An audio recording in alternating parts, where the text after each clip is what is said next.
Welcome to Larp Academia, and today we're going to talk about what games you can play in Belegarth. Now, in Belegarth, there aren't too many complex games because there aren't a ton of rules. That doesn't mean, however, that there aren't any additional rules. In fact, Belegarth games come into three subsections. The first is just murder, murder, kill! Murdering people in Belegarth, which is by far the most common. The second is having an objective, which still goes along the lines of murder, murder, kill, but we also need to grab the thing. And the third is when people make Belegarth games a little bit more interesting. From if we kind of want to have the ability to come back after we die, to we're playing elves, dwarves, and trolls. It can get a little complicated. So we'll go into a few of these games and go over more of the basic premise of what you'll find in Belegarth and how to adjust to any game that your park or even event plays. Now, the first most common type of game is, hey, you, me, one-on-one, let's fight, which is called sparring. You may not think that it's much of a game, but that's the general premise for everything in Belegarth. In fact, most murder-kill games just expand upon it. What am I talking about? Well, probably the most popular game that I've ever seen in Belegarth is Cutthroat. Cutthroat is, we're all in a circle, usually more of an oval or square since we can't figure out geometry. And when we get all in a circle and are away from each other, we can say 1, 2, 3, lay on, or cutthroat, or whatever you want. And there are some variations. Sometimes in cutthroat, people say no attacking to your immediate right or left. Or people could just say kill everyone, because it is a free-for-all. You want to be the last person standing. It doesn't matter if you're wounded or anything else. As long as you're the last person standing, you win. And when you die, you're dead until the next round. This is, it's extremely fun because usually it's very quick. Only sometimes when there's way too many people does it take too long for you to come back. But it is kind of fun to watch other people fight.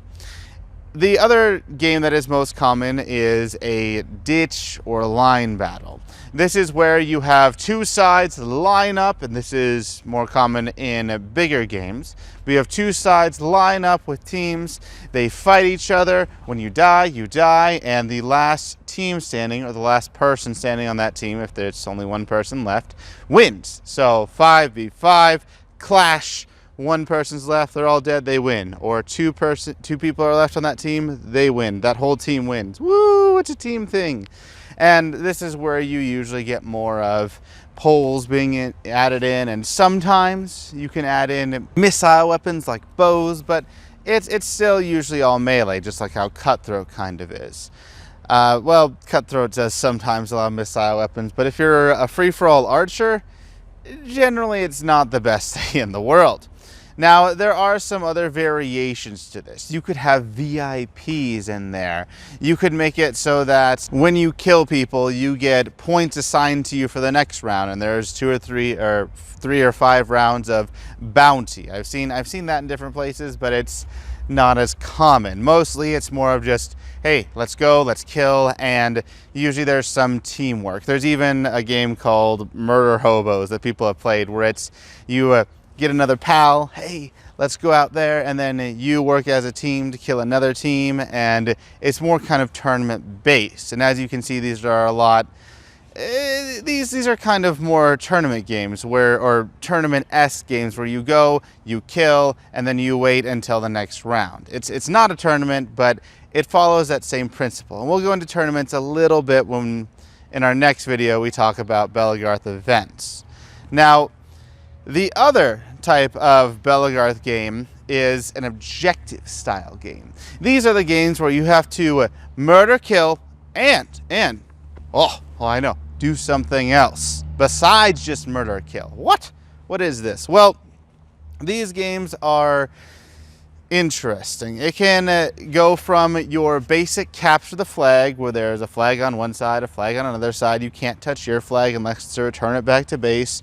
Or King of the Hill, where you have to stand on top of the hill with your team and make sure no one touches the hill, or you're holding it for a total amount of time and the herald's trying to record this. For these objective style games, it's not required to have a herald, but it does help a lot more because you're used to just normally fighting and going, but with a herald, it's a neutral party to make sure that we don't have any issues.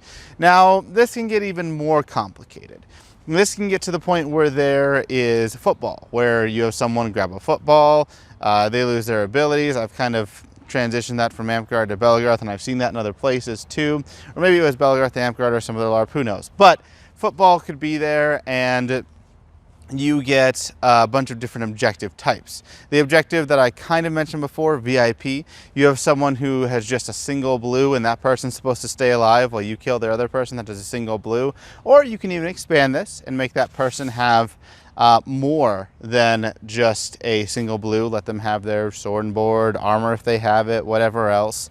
And objective games are not too complicated compared to normal murder kill games, but one thing that objective games do have sometimes is a way to regenerate or come back from the dead or come alive again. Usually regeneration not so much, but some games like Capture the Flag I've seen would have a 30 or 60 second death count timer. It varies all the time depending on the player base and the size.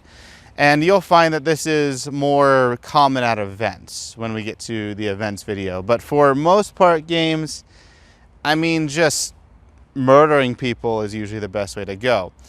The only time that murdering is not the ultimate way is when there is, again, a respawn timer.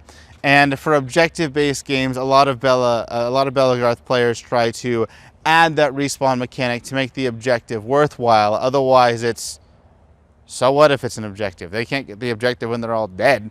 And that's when there is a respawn timer. And that's why there are other rules that have come about, which we talked about in our other video about like piercing, trying to immobilize people, etc. So those are the objective type games, and why you'll see that there are more respawns than in just the murder kill games. Because a murder kill, you just have to wait. An objective, the objective's kind of pointless if you can just murder everyone and not have anything else happen. So that is the objective bits. But what about the odd games? Well, there are some ones that really kind of mess with Belegarth rules a little bit. It can go from a minor one, Warlord, which is where we all start out cutthroat, where no one is on a team, and then let's say I killed Jimmy. So I killed Jimmy, and Jimmy then is now on my team when he comes back alive. It can be 5, 3 seconds, sometimes even 10 seconds, where they have to count 1, 1,000, 2, 1,000, 3, 1,000, or 3, 2, 1, and then they come alive underneath you. And it seems simple at first, but it gets a little wonky when your minion kills someone, or another person's minion kills that minion, or another person's minion kills you. Then they can become free. Then you could have the other person, your minion who killed another person there, have that person join your side under you. It gets a little bit more complicated, especially for Belegarth, because I mean the rule sets are extremely simple. You're able to explain them all in a video and a half, since wounding can be a little bit more intricate, mainly for safety for wounding. But Belegarth's extraordinarily simple. You don't have to go through about 50,000 videos to explain the entire game. So these type of games start to get a little complicated, but that's not all. It can get even more complicated. It can get to the point where in Belegarth, you're a monster or a different race and you get an ability. It's kind of strange. Like, for example, you declare what you are. I'm thinking of Mythical Warriors, I believe is what they called it, where I've only seen it happen once, where you could choose to be a troll, where a single blue counts as a red to destroy shields, and you could be an elf, where you could once per round regenerate a limb, or as a dwarf, you could just say stone skin and basically slough a shot, saying it didn't hit, even if it hit perfectly fine, which is kind of weird. And then if they want to get even more specific, there's limitations on what equipment you can take, which is really weird. It kind of makes Belegarth kind of fall from the line of Belegarth, where it's just, hey, we're here to just swing stick, have fun. What are the rules? Here you are, boom, 15-minute explanation, we're done. And you know the game. You know the game, and it's just dependent upon your swordsman skill, your archery skill, or your teamwork most of the time. And this turns it into more of a fantasy game, which I haven't seen it be received very well, because, again, we're here to just swing stick and have fun. We're not here to go into magic and all this other weird stuff. But you can get games that go to that variant degree, where they are having their own strange rules added in, instead of just a regeneration mechanic of like, hey, you come back when you die after 30 seconds at base where you started. Oh, and by the way, grab their flag, bring it here.